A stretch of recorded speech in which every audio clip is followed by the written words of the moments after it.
Yan. Ayan, can you heard me? Narinig na po ba ako, mga kababayan ko? Francism. Okay.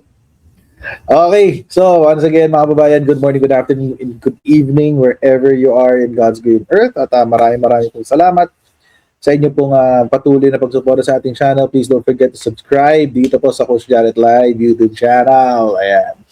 And pakifollow po ang ating Facebook page, Pinasabat with Coach Jared. And ang ating pong group, kung gusto nyo maipag-chokaran, maipagkwentuhan, etc.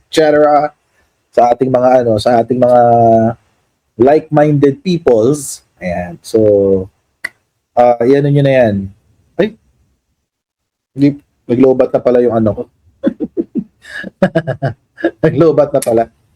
Yung aking microphones. Diba yarn? Bale. Start ko lang. Boss ko na lang gamitin to. Okay. Yeah. So yun. Ito na tayo guys. 11:30 na eh. Bawi na lang ako ng shoutout bukas. Bawi yung shoutout bukas. Kasi, tawag dito. Manilakad na naman ako eh. So, bawi ako ng shoutout tomorrow. Lalong-lalo na kapag tayo hindi na masyadong naging busy. Pero umpisa na natin dito mga kabayan, no? Marami yung nangyayaring pasabog ngayong araw na to. Nakakagulat. Oo. Nakakagulat mga kababayan. Marami hong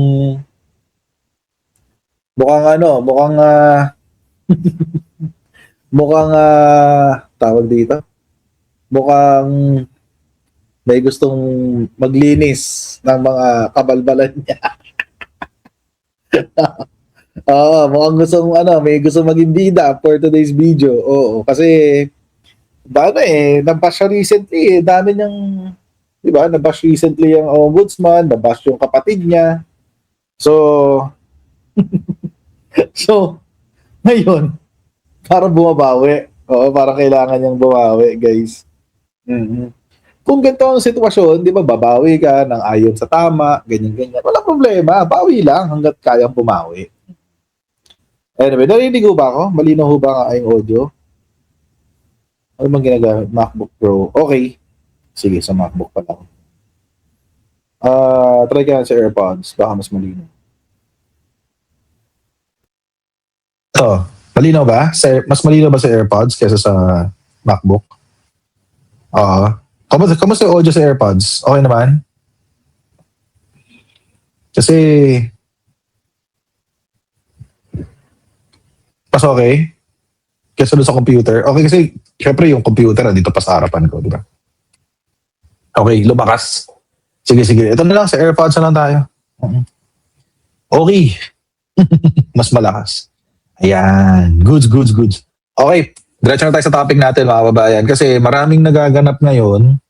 Busy ang ombudsman. Probably dahil gustong bumawi.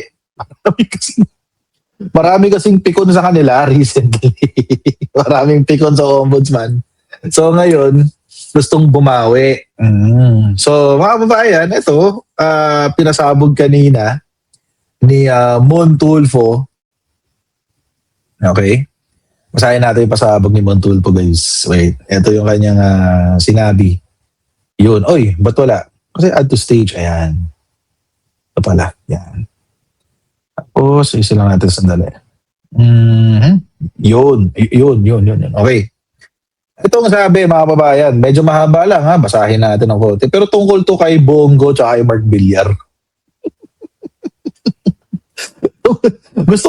Gusto ko to kapag napipikon si Boying. Gumagawa siya ng tama, guys. Kapag napipikon siya, gumagawa siya ng tama. So, pikunin pa natin, guys. Lalo pa siyang gumawa ng tama. Baka ipa-arresto na niya si Digong. Hindi, na-arresto na pala si Digong. Baka ipa-arresto niya si Sara Duterte. Oo. Pag napipikon. Okay, game. Ito kasi sabi. Magiging super busy si Ombudsman Boying Remulla sa mga darating na araw, sabi. kaliwat kanang pagsasampa ng kaso ang gagawin ni Remulla sa mga sangkot sa ilang ghost infrastructure projects. Sabi sa akin sa aking tweety, Raven. O, kasi itim eh. Bakit kasi itim? Ba't uwak? Oo, ba't uwak kasi yan? Moon. Oo. Itim naman ang bird mo. Ba't ang itim ito bird? Tinabi ng aking Tweety Bird, nakasado na ang plunder case na isasampa ng Office of the Ombudsman laban kay Senator Mark Villar. Ayan. Ito deserve talaga nito eh. Deserve talaga niya yan eh. Makasuhan dyan sa flood control scam. Si Mark Villar. Alam nyo kasi mga babayan, hindi maikakaila yung participation doon ni Mark Villar. Kasi kung si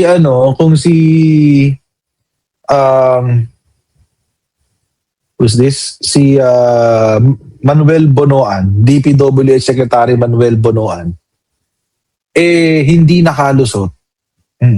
Bakit si Villar pinapalusot? Hindi pwede. Hindi pwede. Hindi pwede. Kasi si Manuel Bonoan nga hindi pinalusot eh. Tapos itong si Villar palulusutin. Alam naman natin na 2017 actually 2016. Pag-upo ni Rodrigo Duterte. Ngayon mga kababayan, ito. Sigurado mga kababayan, ang sasabihin ng mga DDS, bakit mas malaki naman ang program appropriations ng Marcos administration? Kasi mas malaki yun ninanakaw ng Marcos administration. Okay mga kababayan. Yan po ang fake news. Yan po ang fake news. Oo. Yan ho ang fake news. Hindi ho kasi makikita ang krimen sa program appropriation. Hindi ho makikita ang plunder sa kung gaano kalaki ang program appropriations or hindi. Hindi ho makikita ang korupsyon sa budget. Ang mga nagsasabi niyan ay yung mga taong nililigaw ang kwentuhan pagdating sa flood control scam. Ang korupsyon po sa flood control scam ay nakikita hindi sa budget kung hindi sa implementation. Parang ganito yan. Bibigyan ko yung halimbawa. Si Sara Duterte, binigyan ng 500 million pesos na confidential funds. I think. Mga 500 million pesos na confidential funds. Kasi parang 125 tapos 375 yung after noon. So mga more or less ganun yan, 500 million confidential funds. In a span of 2 years. Okay. Illegal ba yun? Hindi. Hindi ho illegal magkaroon ng confidential funds. Hindi illegal yun. Legal yun. Illegal ba na ang DepEd ay nagkaroon ng confidential funds? Hindi rin. Hindi rin ho. Kasi mismo doon sa sa Memorandum Circular 2015, if I'm not mistaken, sinasabi ho doon na ang mga ahensya ng gobyerno ay pwedeng magkaroon ng confidential funds. Civilian agencies, take note, nakalista ho doon civilian agencies, meaning mga ahensya with non-security or national security mandates ay pwede rin magkaroon ng confidential funds. Pero only for the purpose of ensuring na ang kanilang mga ahensya ay tumatakbo na maayos. So, halimbawa, kung DepEd, tapos magtatayo ka ng paaralan sa liblib na lugar kung saan maraming NPA o terorista, kailangan mo ng confidential funds para malaman mo, makakuha ka ng intel kung saan ka dapat naglalagay ng paaralan doon. So, pwede naman yun. Wala akong problema doon. Okay? Kasi ang nagiging batayan ng korupsyon ay yung laki ng budget. No. Kung malaki nga ang budget pero nagamit naman ng tama, may problema kayo? Di ba? Kung bawat sentimo nun ay nagamit sa proyekto, may reklamo? Yun. Hindi ho nakikita ang corruption sa laki ng budget. Nakikita ho yan sa implementation. Kung ang bawat sentimo ay napunta sa bulsa ni congressman, sa bulsa ni senador, o sa bulsa ni DPWH, ayun, may problema ka. Mhm. May problema ka talaga pag ganun ang nangyari. So, in this case, mga kababayan, ano po ba ang involvement ni Mark Villar? Okay. Puntahan natin yan.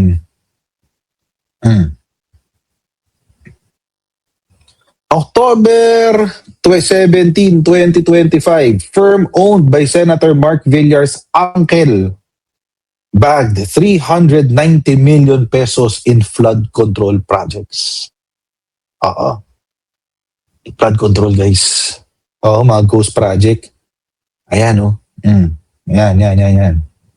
The firm owned by uncle of Senator Mark Villar and a brother of former Senator Cynthia Villar, Christian Aguilar, bagged hundreds of millions of pesos worth of flood control projects. At sabi si Christian's Motor Trade Development Corporation secured 4 flood control projects amounting to over 390 million. 3 of these infrastructure projects were contracted in 2023 while the remaining one was secured in 2024. All of these are in the Calabarzon area. Ayan. Calabarzon. Okay. Ngayon, mga kababayan, eto na.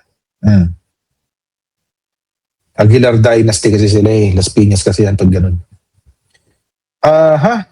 Tapos, saan ba? Laki yun. Ang tanong, ghost project kaya to? Sana ghost project para madaling makakasuhan. Ayan, no? 2 billion in total. Oh. 2 billion in total. Oh. Ayan, lahat. Ang total na ano niya. Pinera niya, guys. 2.8 billion. Di ba? Malupit, guys. Oh. In a statement sent to Rappler Motion Trades, Carlo Aguilar, son of Christian and Armelia, said their company's involvement in the government flood control process was only through joint venture agreements, or JVA lang daw, noting that their participation did not even reach 50%. Sa korte ka magpaliwanag. Sa korte ka magpaliwanag. Oo. Kasi mga kababayan, malay ba natin kung ginamit ng mga bilyar ang impluwensya nila sa DPWH. Alam naman natin, sasabi dito sa 2023, 2024. Di ba? Malay ba natin? Kung si Manuel Bonoan ay nakipag-usap din sa mga bilyar. Oh. Di ba? Hindi natin alam eh. So, kailangan malaman natin yan. Buti na lang, according to, sana magkatotoo itong sinabi niya kasi mukhang haka-haka pa lang to ngayon. Sa ngayon, nakakasuhan si Mark Villar. Tapos, ito pa, ang problema, tumakas ng araw. Yung, pinsan. The politician contractor Carlo Aguilar left the Philippines just 5 days after the DPWH Roberto Bernardo testified before the Senate last month. Ayan na, nagtago na. Nagpunta na ng Japan. Oh. At hindi pa bumabalik. Grabe, no? Atakas na. So paano ngayon yan? Dahil nagtago, baka guilty. Mukhang guilty. Oo, sabi ni Bernardo, a former Department of DPWH Secretary and now Senator Mark Villar received kickbacks from flood control projects through his cousin Carlo Aguilar. Patay tayo dyan. Pinangalanan pala siya ni Yusek Bernardo. Si Yusek Bernardo din yung naglaglag kay Chis Escudero. Ang dami nilaglag nito ni Bernardo eh. Sabi, Bernardo said that all projects were being cleared by former DPWH Undersecretary Cathy Cabral and submitted for the approval of Senator Villar. He said the kickbacks for these projects amounted to 10%, of which 50% went to Aguilar, purportedly for Senator Villar, 25% to Cabral, and remaining 25% to himself. Grabe kayo, hindi ka sa mamukha nyo, no? Pinaghati-hatian nyo talaga, ano? So 10% ang kickback nila. Sa kickback nila na 10%, kalahati pupunta kay Aguilar. Care of pala yun, care of. Oh. Pupunta daw kay Villar, pero ang kanyang bagman ay si Aguilar. 25% kay Cabral, tapos 25% din kay Bernardo. Diba? Hindi lang ito ang kaso ng mga Villar, mga babayan, meron pang isa yan. Insider trading. SEC naman na nag-file ng kaso sa insider trading. Nako. Mukhang maraming tinakakasuhan ngayon na DDS mga Duterte supporter. Ayan, patay. So, hindi lang yan mga babayan, meron pang isa. Bukod kay Villar, magiging laman din ng balita si Senator Bongo dahil nakaumang na umano ang arrest warrant ng Sandigan Bayan laban sa kanya kaugnay sa kasong plunder at graft. Ito nananahimik lang, no? Wala tayong kaalam-alam, nagpapayag may kaso na pala. Diba? Nananahimik lang eh. Tapos, magulat-gulat na lang tayo, may kaso na pala itong si Bongo. Oo, ang kasong plunder ay isang non-bailable case na nangangahulugang makukulong siya habang dinidinig sa hukuman ang kaso. Laman ng kasong ito ay halos 200 infra projects na nai-award sa CLTG na pagmamayari ng pamilya ng senador. Patay tayo dyan. Ang buong pangalan ni Go ay Christopher Lawrence Tesoro Go. Na acronym ay CLTG. Sa record ng Ombudsman, aabot ng 7 billion ang nakuhang proyekto ng pamilya ni Go noong panahon ni dating Pangulong Rodrigo Duterte. Wait. Kasi mga babayan, mukhang yung na yan, 7 billion na yan, mga babayan, ay related sa final na kaso ni Sentry. Related sa kinaso ni former Senator Trillanes. Oo. 7 billion yata to if I'm not mistaken eh. 7 billion nga. Ayan. Yan ang sabi. Former Senator Antonio Trillanes IV has filed a plunder complaint against former President Rodrigo Duterte. So si Digong ito. Senator Bongo, kasama si Bongo, and the latter's kin over 7 billion pesos government infrastructure contracts awarded to Go Family's firm. So ibig sabihin mga babayan, si Bongo ay mayroong tawag dito, dummy. Dummy niya yung kanyang tatay at kapatid. Oo. Tapos through CLTG na dummy corporation din, doon ipinadaan yung 7 billion pesos allegedly or supposedly for infrastructure projects. Kamusta naman ang Davao ngayon? Hanggang dibdib yung baha, di ba? Itong nakaraan lang. Itong nakaraan lang. Hanggang saan ang baha? Dito, guys. Legit. Hanggang dibdib. Davao City mismo. Ayan, kakasabi ko lang. Sabi ni Bato Balani. Coach, napanood mo ba yung balita na baha sa Davao after 51 billion pesos allocated sa Davao? Exactly. Diba? Dito yun, yung baha, dibdib. Binaha kahit walang bagyo, correct. At Elisa si correct. Binaha kahit walang bagyo. Lala. Tindi. Ang tindi nyo, boy. Trillanes also filed a complaint for alleged violation of RA 3019 or the Anti-Graft and Corrupt Practices Act. Against Duterte Go, tatay ni Bongo, and si Alfredo ng Alfredo Builders. By the way, si Alfredo Builders nga pala, kung nakakalimutan nyo na, nakasama siya dun sa listahan. Naalala nyo before, Noong naglabas ng website si Presidente tungkol sa mga kumpanya na may mga flood control project. Oo, kasama doon yung kumpanya ni Alprego. Mm. Kasama doon yung kumpanya ni Alprego, guys. Oo. Alfredo Go kasi yun eh, kaya Alfredo. Alfredo Go. Yan. Among the complaints, basis was the 2018 PCIJ report. Okay. Tapos,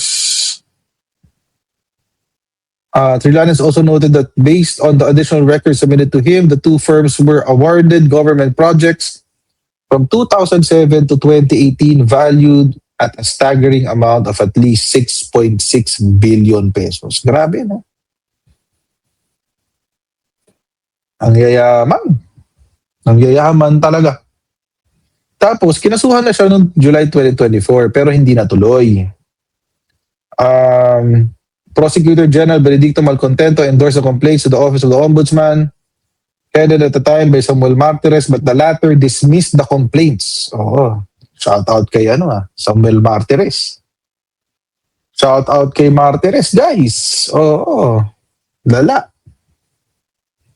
On June 2, 2025, the Honorable Office under the helm of Ombudsman Samuel Martires issued a notice of the dismissal of the July 5, 2024 complaint affidavit without prejudice to its refiling, which notice was signed by Caroline A. De Leon, blah, blah, blah, blah. The anti-graft law punishes manifest partiality, blah, blah, blah. Okay. Isa rin po, mga kababayan, ito, nandito nga sa article ni Krappler. Yung pagkakasabit ni Diskaya sa mga kumpanya ni Bongo. Oo, kasuhan din dapat yan si Martires. Actually, sa truth lang tayo, guys. Oo. Sa truth lang tayo, Soft Bites Unlimited, dapat pakasuhan din si Martires. Ang daming mga kasong hindi gumalaw nung siya yung ombudsman. At the very least, non-feasance. At the very least. Non-feasance. Yung, kasi wala siyang ginawa. Ang daming nag-file sa kanya. Either hindi gumalaw, yung iba, secretly dinidismiss. Di ba yung kay Joel Villanueva, secret dismissal? Lala eh. Tigas ng face. Tigas ng face eh, oo. So ayun nga, sumabit din nga to si Bongo sa mga Diskaya. Ayan, oh. Firm owned by Bongo Skin once worked with the Diskayas for Davao projects. Ayan. Diba? Ayan. Sinabi kasi yan ni Diskaya mismo. The family of Go turned out to be the Diskaya's business partners from years back. The senator is now sitting as the vice chairperson of the Senate Blue Ribbon Committee that's probing into the flood control projects. Ayan. Mga project nila sa Diskaya. Ayan. Okay. 800 million, almost 1 billion din yung mga proyekto nila, no? Kasama ang mga Diskaya. Ang malala dyan, guys, yung mga senador nakalaya pa rin. Si Sara Diskaya nakakulong na, nakadetain na si Sara Diskaya. No joke. Yan. Si Sara Diskaya nakadetain na, si Bongo laya pa rin. Di ba? Ano na kay Espiritu? Sabi ni kay Espiritu, yan. Hindi makagalaw si Martires kasi ang daming maleta na ipit na. Nadagana ng maleta kasi. Yung mga kaso. Oo. Nadagana ng maleta. O kung di maleta, duffel bag. Okay. So ayan, sabi siya dyan. Di ba, sinabi nga ni Sara Diskaya ito, kung nakakalimutan nyo lang ha, pa-remind ko lang sa inyo guys, kasi minsan medyo namimiss ko na si Bato de la Rosa Minsan parang gusto ko marinig yung boses siya sa loob ng mga hearing. Tulad nito, sample. Very clear man yun sa video na sinabi mo. Kung kailan kayo kumita ng malaki, sabi mo, noong nag-DPWH na kami. Ngayon, gusto mong i-attribute yung wealth ninyo going back noon pa sa tatay mo, nung nagsimula kayo ganon. Pero very clear. The video The video. won't lie. Video ba? Sinabi mo, noong nag-DPWH na kami. Yes po. So, kailan ba kayo nag-DPWH? Parang sometime in 2012, nag-start kami with DPWH. Can you be definite with your answer? Parang 2012? Oh, please, because you're under oath, please. Yes po. Make sure of your answers. Sometime in 2012, we started with DPWH. Tapos, We started with joining biddings. Pero prior to that, we were with local government. LGU. Yung mga flood control projects, kailan kayo nag-engage ng flood control projects sa DPWH? Siguro mga 2016 onwards. Please make sure of your answer. Yes po, 2016 onwards po. 2016 onwards. Yes po. 2016 pala ba to eh? 2016 onwards. May follow-up Yes, sir. ka ba? Yeah, Okay. Go ahead, sir. Go ahead. Alright. 2016 onward. Bale. Yan yung mga ano, asan na yung ano? Asan na yung tsura ni Bato? Wait. Asan na yung tsura ni Bato dito?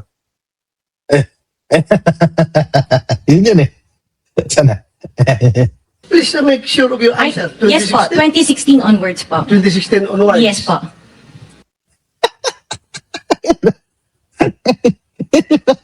Nakakamiss sa mga ganyan yung tsura ni Bato eh. Mukha siyang tanga.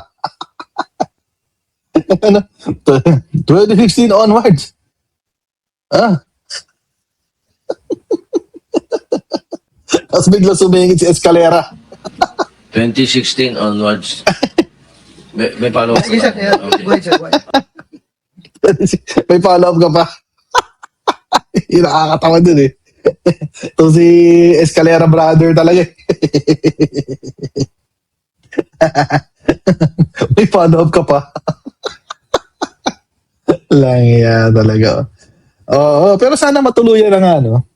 Sana matuluyan sila ng kaso. Actually, meron pang dinagdag dyan si Montulpo. Sana yun? Ito. Yan. Mark Villar, Bongo, Joel Villanueva, Jingo Estrada, Chis Escudero, they're expected to be charged with the non-bailable offense of plunder by the Office of the Ombudsman in the coming days. The above-named senators voted for Alan Peter Cayetano to become Senate President, not counting Senator Bato de la Rosa. Suddenly, the minority bloc of ex-Senate President Tito Soto will become the majority. Mauubos sila eh. Naubos, no? 5. Tanggal. May Tweety Bird says that the new majority will install Sherwin Gatchalian as the next Senate President. Ayun. Hindi ako magtataka pag nangyari yan. Oo. Hindi ako magtataka pag mangyari yan. Pero, imagine, no? Naubos sila bigla. Kasi alam nyo, naalala nyo yung kinwento ko sa inyo noong nakaraan. Di ba nag-viral na nga yun? Oo, kinwento ko muna sa inyo yun bago nag-viral yun. Di ba sabi ko sa inyo, dapat lilipat silang lahat. May 5 senador na lilipat dapat. Para tawag ito. Pero ang deal na gusto nila, para makalipat sila, number 1, si Chis Escudero magiging SP. Number 1. Number 2, pag naging Senate President si Chis Escudero, hindi sila kakasuhan. Ngayon, mga babayan, ay, nako. Wait, ayusin mo lang to. Yan. Yan. Ngayon, mga kababayan, ang tanong, sino ba yung sinasabi ko? Paano ba to? Paano sasagutin yung tanong na yan? Paano ba sasagutin yung tanong na yan? Actually, I will neither confirm nor deny your question. Hindi ko kukumpirmahin at hindi ko rin i-deny kung ano man ang inyo. Kayo na bahala. Kayo na bahalang magsabi. Kayo na bahalang tumingin kung sila ba yung sinasabi ko. Pero, ang kinukwento ko sa inyo, ang kinuwento ko pala sa inyo ay merong 5. Merong 5 na tatawid from majority to minority, ibig sabihin from Alan Peter Cayetano papunta kay Tito Soto,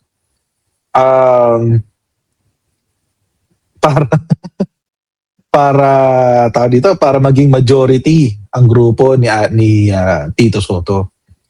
Pero yun nga, may caveat. Ang caveat is number one, gagawing Senate President si Cheese Escudero, number one. Number two, is hindi sila kakasuhan. Pero may isang senador na kumontra. May isang senador na kumontra. Sino yung kumontra? Buti ka na ako madulas dun. Buti na pigilan ko yung sarili ko. Buti na ako madulas, guys. Oo, may isang senador na kumontra sa minority. Ang sabi niya, hindi pwede yan. Kung gusto nyo, bahala kayo sa buhay nyo. Oo. Magkasuhan na lang kung magkakasuhan. Magma-minority na lang kami kung kailangan na mag-minority. Oo, yun ang sinabi.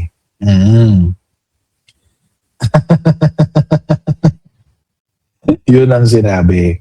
Kasi ang kinukwento daw, allegedly, ang kwento is ang pinili daw, kung sino man yung nagkakalat ng kwento na ito, ha, ang anointed one daw ng Malacanang ay si Cheese Escudero. Siya daw yung anointed one ng Malacanang. Kaya kailangan siya daw yung gawing Senate President. Oo. Napakadali kasing gumamit ng pangalan ng ibang tao. Buti sana kung may talagang ganong kwentuhan. Pero alam naman natin na wala. Oo. Alam naman natin na wala. Pero, sabi nila ni Jay, what? Oo nga, yun nga ang sabi niya. Yun nga ang sabi sa yun nga ang sabi sa sa kwento. Oo. Ang binibida daw nung 5 na senador, si Cheese Escudero daw kasi yung anointed one ng Malacanang. Kaya siya daw yung dapat ilagay na Senate President. As if naman magsasalita ng ganon ang Malacanang. Diyos ko, tigilan ako. Walang ganon. Walang ganon. Walang ganon. So, hindi pumayag. Hindi pumayag yung isang minority senator. Hindi ko lang sabihin kung sino. Hindi siya pumayag. At kung hindi siya pumayag, umagree yung iba rin minority senators, di ba? Bakit mo nga naman kasi gustong maging Senate President? Maraming nag-iintay sa kanya. Yun na lang ang sabihin ko. Maraming nag-iintay sa kanya, guys. Oo, maraming nag-iintay sa kanya. So, ayun, hindi siya naging Senate President. Hindi natuloy yung kudeta. Pero ngayon, mukhang uusad ang kudeta. Nag-name drop pa, correct. Nag-name drop pa nga. So ngayon, mukhang uusad na ang kudeta. And last I heard is that ilalagay talaga si Senator Win Gatchalian as Senate President. So may mga tatawid ulit from majority to minority. Tapos mahala si Senator Win Gatchalian, siya ay magiging presiding officer ng impeachment. But alam nyo, okay lang as long as hindi si Alan Peter Cayetano, kasi kita nyo naman yung ginawa ni Alan Peter Cayetano eh. Oo, sabi nga ni Ping Lacson, dungis na daw ang Senado. dungis na daw. Oo. Dungis na nga raw ang Senado eh. So, agree naman ako doon. Sobrang dungis na ng Senado, guys. But anyway, siya ang magiging VP, sabi ni Bril Villanueva. Not automatically. Okay, ito yan ha. Okay, kasi merong dyan eh. Hindi ko lang misunderstanding. Pero, not automatically. Hindi siya magiging VP automatically kung sino yung Senate President. Magiging VP lang siya kung, number one, on a temporary status, number one. Until mag-eleksyon ang Kongreso. Okay, ganito kasi mangyayari dyan. Sa ating pong Constitution, mga kababayan, kapag nawala ang presidente, susunod, vice-presidente, di ba? Aangat. Pag umangat, yung vice-presidente, magiging presidente, tapos yung Senate President, magiging temporary na vice president. Temporary lang. Ngayon, pag nangyari yon, magno-nominate ng 5. Magno-nominate ng 5. Ang buong Kongreso, lahat from Senate to House of Representatives. And then, Congress will have an election to determine who will be the replacement vice president. So, hindi automatic. Automatic lang siya temporarily. Pero hindi siya magtatagal. Kasi mag-e-election nga. Mag-e-election sa loob ng Kongreso kung sino ang kanilang ilalagay na vice-presidente. So, si Leon Guerrero ba? Sino si Leon Guerrero? Sorry. Lito Lapid? Hindi. Basta. Kung lumistro agad.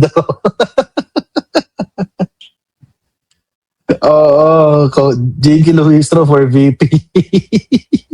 Wala akong problema dyan. Okay naman si Luistro eh. Walang problema dun. Pero yun nga yun. Yun ang mangyayari dun. So let's say matanggal si Sara Duterte. Temporarily, the function of the Senate President will be Vice President. Temporarily. Until an election is... until the Vice President is determined through a congressional election. Congressional election yan. So, temporary lang yun, just in case may mangyari sa presidente habang nag-e-election, at least merong sasalo. Ganun lang yun. But, abangan natin susunod na kabanata. Di ba nangyari na yan before? Sino yung naging Senate, sino yung naging Vice President nun? Panahon ni GMA, sino ba Vice President ni GMA? I remember the face but not the name. Shucks. Kasi binote din siya ng buong Congress eh. Ayun yun, si Ginggona. Ayan, si Ginggona. Ayan. Ayan, si Ginggona. Si Ginggona. Hindi si Noli. Si Noli after ng ano yun, after nung matapos na yung unang term. Si Ginggona, yung sa unang-una, nung natanggal si ERAP, di ba, umakyat si GMA, naging presidente siya. Nung naging presidente siya, itong si GMA, nag-eleksyon, nagbotohan, si Ginggona yung pumalit na vice president. After nung term na yon, nung tinapos ni GMA yung term ni ERAP, nagkaroon ng bagong eleksyon, ang vice president na niya, si Noli de Castro. Ginggona yan. So yun.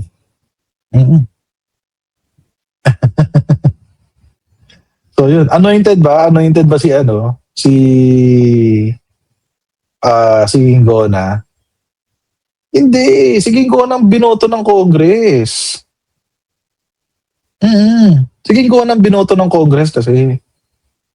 Yan. Ito tama to. Yan. Sabi ni Aurelio Biluan. Ayan, si Ginggona muna tapos si Noli de Castro. Ginggona muna yan. So, ayun. Si Doy Laurel. Correct. Si Laurel kay Cory. Ayan. Oo.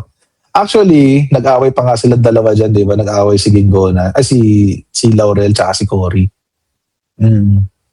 Kasi nangako may pangako kasi.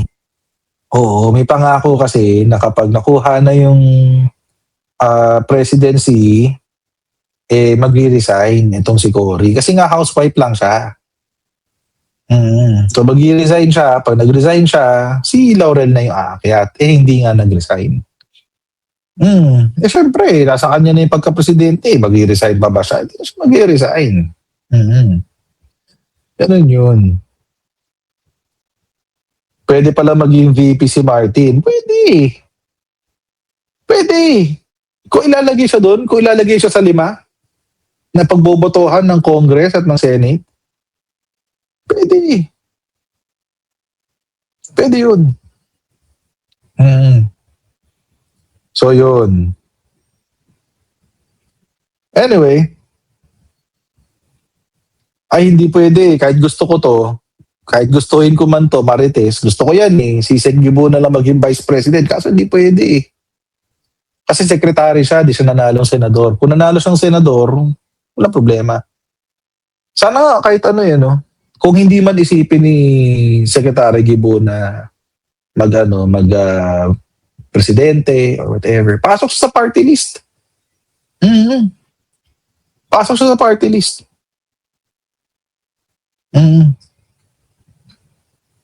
Pasok siya sa party list para makapasok na uli siya sa politika kasi kailangan natin ng mga taong katulad ni Secretary Gibo. So, sana. But anyway, so yun. Yan po ang ating unang topic. Hindi safe si Bongo tsaka pangalan nito? Si Mark Villar. According to Montulfo.